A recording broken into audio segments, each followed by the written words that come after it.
Market पर लौट आते हैं। हमारे साथ स्टूडियो में प्राइम सिक्योरिटीज़ के मैनेजिंग डायरेक्टर एन जय कुमार जुड़ गए हैं। कैपिटल मार्केट्स में कई दशकों का अनुभव रखने वाले एन जय कुमार इक्विटी रिसर्च और वेल्थ मैनेजमेंट में एक अथॉरिटी माने जाते हैं। जैसा मैं कह रहा था, कई मार्केट गुरु एन जय कुमार को अपना गुरु मानते हैं। 1993 से ही प्राइम सिक्योरिटीज़ के साथ जुड़े हुए हैं। इन्होंने IIT दिल्ली से इंजीनियरिंग और IIM अहमदाबाद से MBA किया और पढ़ने का सिलसिला खैर आज भी जारी है। पढ़ाने का विजिटिंग फैकल्टी के तौर पर ये स्टूडेंट्स को इकोनॉमी और कैपिटल मार्केट की बारीकियां समझाते रहते हैं।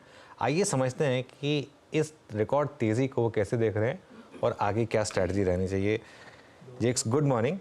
और एक चीज़ मैं कहूँगा कि मार्केट में कुछ अनअडल्टरेटेड अगर बुलिश व्यूज़ रहे हैं पिछले कई सालों में, तो एक तो राकेश झुनझुनवाला जी थे, एक आपका व्यू रहा है। काफ़ी आप बुलिश रहे हैं मार्केट पर और PSUs में सबसे पहले तेज़ी आपने पकड़ी थी, मुझे याद है, तब मैं CNBC TV 18 में हुआ करता था। अब 2 पार्ट क्वेश्चन, क्या मार्केट पे अभी भी वही बुलिशनेस इंटैक्ट है और PSUs पर वो बुलिशनेस इंटैक्ट है? बुलिश होने के बहुत सारे कारण हो सकते हैं। या तो फंडामेंटल वैल्यूएशंस बोल लो, या फिर समटाइम्स मनी फ्लो कह लो, और कभी ऐसा भी देखने को मिलता है कि मतलब जनरेशनल जो मतलब दशकों में जो नहीं हुआ है वो इंडिया में हो रहा है। तो ये बहुत लोग तो इसके बारे में बात कर चुके हैं आपके चैनल और दूसरे चैनल्स में। लेकिन इसमें क्या हमको देखना है कि what is that one factor जो इस टाइम इतना डिफरेंट है, जो पहले कभी हुआ नहीं है। और मेरे हिसाब से वो रिटेल पार्टिसिपेशन है, जिसकी आई थिंक आपके चैनल में काफ़ी जिक्र होती है कि ये एक फैक्टर है। लेकिन ये फैक्टर कितना बड़ा है और ये कितना महत्वपूर्ण है इस मार्केट के लिए और हमारे अगले 3-5 साल के लिए।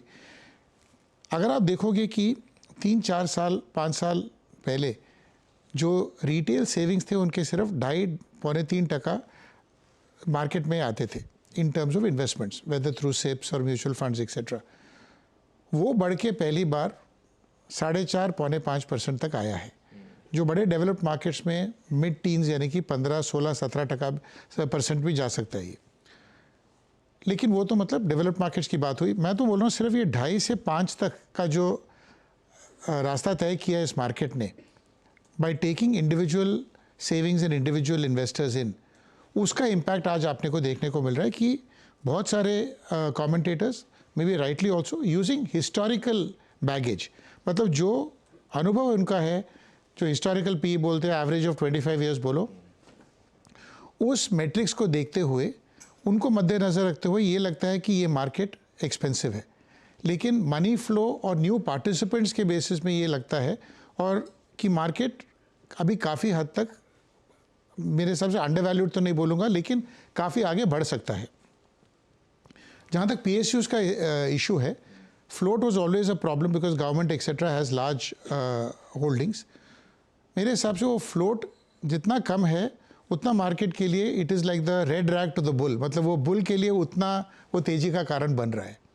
तो एक तो फ्लोट है, एंड 2 PSUs में बहुत बड़ा एक कारण है कि जो ऑर्डर्स नहीं आते थे, अब इनकी जो आज की सरकार है वो नॉमिनेटेड बेसिस में इनको ऑर्डर्स दे रही है, which means that PSUs don't bid like other private sector, they actually get orders on a nominated basis, मतलब उनको चुन के ऑर्डर्स दे रहे हैं।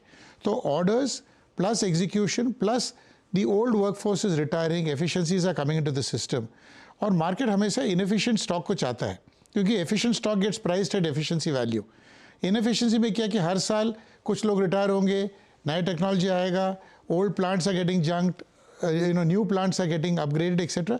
ये सब देखते हुए PSUs में मेरे हिसाब से और काफ़ी तेज़ी का कारण बन सकता है। ये these are some of the factors I would say जो ये तेज़ी में अलग है कि retail participation and the flavor for PSUs, the orders that they are getting, and in a cycle where the world is seeking growth, और हमारे market में इंडिया में ग्रोथ है, and PSUs are leading the capex cycle। अब private sector भी ये बाहर अपना उठाएंगे, ये उम्मीद है as we go forward, but और आगे बात कर सकते हैं, but this is the broad. बिल्कुल ठीक है। तो इन पर मैं आता हूँ वापस, रिविजिट करेंगे इनको, लेकिन एक 2 स्पेसेस की बात कर लेते हैं जेक्स। और अगर आप चाहें तो आप स्टॉक स्पेसिफिक बात कर सकते हैं, नहीं चाहें तो शायद ना भी करें, लेकिन 2-3 स्टॉक जैसे टाटा मोटर्स, औरोबिंदो फार्मा, इन पर आप स्ट्रक्चरली काफ़ी बुलिश रहे हैं। वो बुलिशनेस अभी भी इंटैक्ट है या फिर रीसेंट मूव के बाद खासतौर से टाटा मोटर्स जैसे स्टॉक में वहाँ पर अब थोड़ा सा नर्वसनेस लग रही है आपको? सो अगर कंपनियां एक दर पे आके रुक जाएं और बोलें कि हम ग्रो नहीं करें, then we can take a call कि आगे कुछ नहीं है। लेकिन अगर ये कंपनीज जिनका आपने जिक्र किया, और नॉर्मली मैं ये इंडिविजुअल स्टॉक्स के बारे में बात करना पसंद नहीं करता हूँ, बट ये डिस्क्लोजर देना चाहता हूँ कि इनमें मेरे इन्वेस्टमेंट्स हो सकते हैं और मैंने इन्वेस्ट किया है। इन कंपनियों में जो सुधार आया है या जो वृद्धि हुई है, it is not been because of pricing और बिकॉज ऑफ वन फैक्टर, बहुत सारे फैक्टर्स इनमें इन्वॉल्व हैं।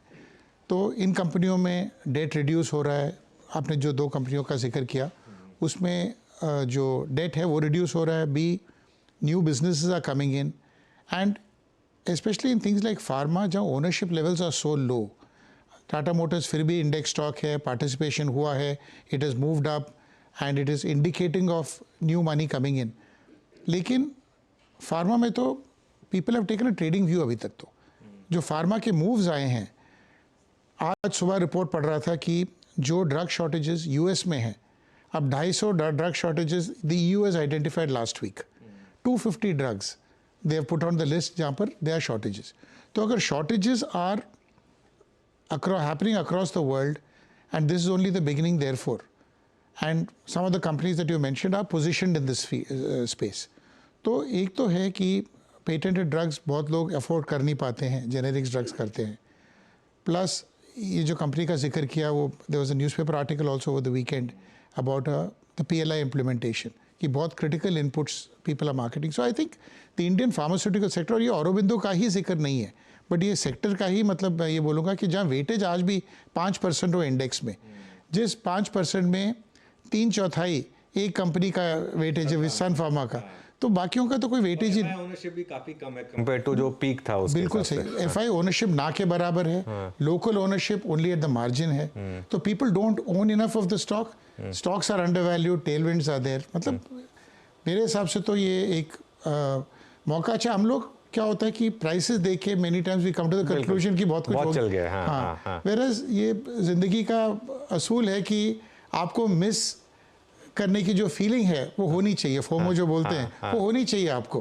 अगर मार्केट में if you are very comfortable, पैसे नहीं बनते, but you have to be uncomfortable to make money. Exactly. अगर तुम ये बोलो कि मैंने तो आज XYZ 20 रुपए में ले लिया, मेरे को तो पता ही है 50 रुपए होने वाला है, तो होएगा नहीं वो। तो you have to be uncomfortable and that is the truth of the markets. तो ये सच्चाई ये है कि जितना आप अपने आप को थोड़ा नर्वस फील करते हो, अच्छी बात है वो, क्योंकि अगर पैसा बनाना इतना आसान होता तो सब लोग बना रहे होते ना। बिल्कुल। वीरू? बिल्कुल बिल्कुल सर, एक और स्पेस जो कि इस बार अर्निंग्स के लिहाज से बहुत स्ट्रॉन्ग अर्निंग्स देखे गया, and that's I think capital goods. आप EB की अर्निंग्स देखिए सर, इस बार LNT को देखिए, and specially their order win और आउटस्टैंडिंग ऑर्डर बुक है। यहाँ से ये स्पेस क्या अभी भी आउट परफॉर्म कर सकता है इस प्राइसेस पे भी? आपका व्यू कैपिटल गुड्स? मेरे हिसाब से capital goods and the capex cycle will be the theme for, मतलब अगले 5-7 साल के लिए तो ये चलेगा। एंड इसमें क्योंकि again I go back to the ownership levels, पहली बार रिटेल का पब्लिक इस तरीके से आ रहा है इस इन स्पेसेस में, जो they companies like LNT have not had a bull run for a long time. So I think they are still early days. हालांकि वो पेस ऑफ चेंज जो बोलते हैं, जो रफ्तार से जो बढ़ा है मार्केट, वो रफ्तार से ना बढ़े। लेकिन एक चीज़ तो पक्की बात है कि हर डिप में, हर करेक्शन में इस स्पेस में बाइंग आएगा, ये मेरा मानना है। हर डिप में, हर करेक्शन में बाइंग आएगा। अच्छा, अभी अनुज ने बात करी थी PSUs की, सर इसी में एक धड़ा, आई मीन जब मैं आपसे बात कर रहा हूँ ना, तो ऑल टाइम हाई पे look at Bharat Dynamics, BEL at 212 at all time high, HL at all time high. मान लीजिए जो बाजार ने दिसंबर में सेंस लिया कि जनरल इलेक्शंस में कौन सी पार्टी आ रही है, किस गठबंधन की सरकार बनेगी, वही हुआ, तो सर यही stocks Bharat dynamics, HL, BL, क्या ट्रैजेक्टरी देखते हैं आप इनकी? आपका व्यू डिफेंस स्पेस पर? अगर कोई स्पेस में फ्रॉथ आया है जो बहुत आगे का डिस्काउंटिंग कर चुका है, वो डिफेंस स्पेस है। डिफेंस में ऑर्डर्स आए हैं, एग्जीक्यूशन भी हो रहा है, लेकिन जो मल्टीपल्स हम लोग यूज़ करते हैं इवैल्यूएट करने के लिए, they have become very very expensive. And normally देखा गया है कि प्राइस वाइज नहीं तो एटलीस्ट टाइम वाइज करेक्शन देना मेरे हिसाब से बनता है इसमें। एंड मुझे ये लगता है कि over a 6-12 month period orders में कम, एग्जीक्यूशन में हैपन, लेकिन डिफेंस थोड़ा यही रेंज में रहेगा। मतलब अगर आप डिफेंस नहीं है आपके पास, इवन 6-8 महीने के बाद आप वापस आते हो, मेरे हिसाब से ज़्यादा कुछ इसमें बढ़ोतरी नहीं नज़र आएगी आपको, बिकॉज ये run ups have been too sharp. Okay, अच्छा by the way Nifty bank में अच्छी रिकवरी आ रही है और आप डे हाई पर आ गए हैं हम। आज ध्यान रखिए, आज बैंकेक्स की भी वीकली एक्सपायरी है, तो अच्छा मोमेंटम इस समय बैंकों में। ये एक सवाल जो मैं आपसे पूछना चाह रहा था, अभी जब आप आए तो हम सिग्नेचर ग्लोबल के मैनेजमेंट से बात कर रहे थे। ये रियल एस्टेट मार्केट में जिस तरीके की तेज़ी चल रही है, वो क्या स्टॉक्स यहाँ पर भी वो फैक्टर काम करेगा क्या, जो अंडर ओनरशिप या फिर अभी भी कई लोगों को फोमो है यहाँ पर, या फिर ये भी काफ़ी चल चुका है आपके हिसाब से? Other than 1 or 2 stocks, at least personally I have not participated in the real estate move. And मैं उस नज़रिए से नहीं देख रहा हूँ कि मैं मिस कर चुका हूँ इसीलिए, बट मुझे लगता है कि जो percentage of market cap real estate के अगेन होना चाहिए, बहुत सारे अच्छे कंपनियां हैं। The good thing is not every company is moving. Some of the 3-4 large companies have outperformed significantly. तो मुझे तो ये लग रहा है कि ऑफ कोर्स आज के दिन premium housing is selling a lot more, but as the nuclear family concept continues to increase, perhaps the recovery may be more widespread. तो आज हम विजिबल जैसे DLF आते हैं या ये Shobha and others, you talk about marquee projects, लेकिन they should come a time when you should talk about the length and breadth, not affordable but mass affluent और द मास मार्केट। आज के दिन उसमें मुझे उतनी वो डिमांड नहीं नज़र आ रही है जितनी जो स्टॉक्स बता रहे हैं, बट प्रीमियम मार्केट में definitely there is a disproportionate demand factor. तो keeping this in mind, maybe the recovery will spread, maybe the market is factoring something to happen.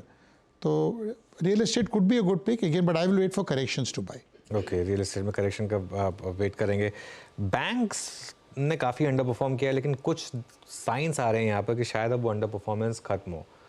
बैंकों पर आपका क्या व्यू रहेगा, और अगर कोई पर्टिकुलर सब सेक्टर विद इन बैंक्स आपको पसंद है? I think small private sector banks, मुझे कंसोलिडेशन का थीम बहुत स्ट्रांग नज़र आता है, और मुझे लग रहा है कि small private sector banks, and some of them are quoting very close to book value, are the ones that are going to be really in fancy. They could give you good returns.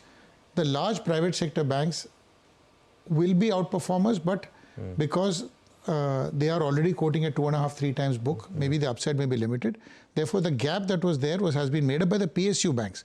But some of the private sector banks are quoting even cheaper than PSU banks. So मुझे लग रहा है कि उस consolidation space is a well-regulated space, well-governed space. मुझे लग रहा है कि small private sector banks को we should focus on those. Okay, अच्छा एक आखिरी सवाल, परहैप्स कोई और स्पेस जो अभी अनटच रही हो, जहाँ पर आपको इंटरेस्टिंग आइडियाज़ नज़र आ रहे हो? So I think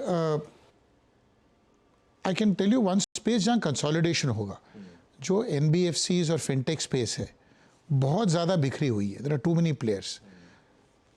पापा, लेकिन पेटीएम के बाद थोड़ा लोगों में डर बैठ गया एक्चुअली। वही बोलो, तो वो स्पेस में कंसोलिडेशन रहेगा, is one space that I can look at, but there's a space linked to that, but इसलिए मैं वो थोड़ा हिचक रहा था बात करने की, क्योंकि it pertains to companies like us which are in the financial services space. समझिए, हाँ। तो we call ourselves return on intellectual property and return on जैसे network. एंजल, मोतीलाल, ये सब बहुत भागे तो हैं इसमें जैसे, तो जैसे आपका स्टॉक भी वैसे काफ़ी भागा है, लेकिन हाँ मतलब जैसे वेल्थ मैनेजर्स हैं, जैसे इन्वेस्टमेंट बैंकर्स हैं, जो सर्विसेज स्पेस में हैं, आई थिंक द सर्विसेज का माहौल बहुत बदल गया है। So maybe that could be an interesting space.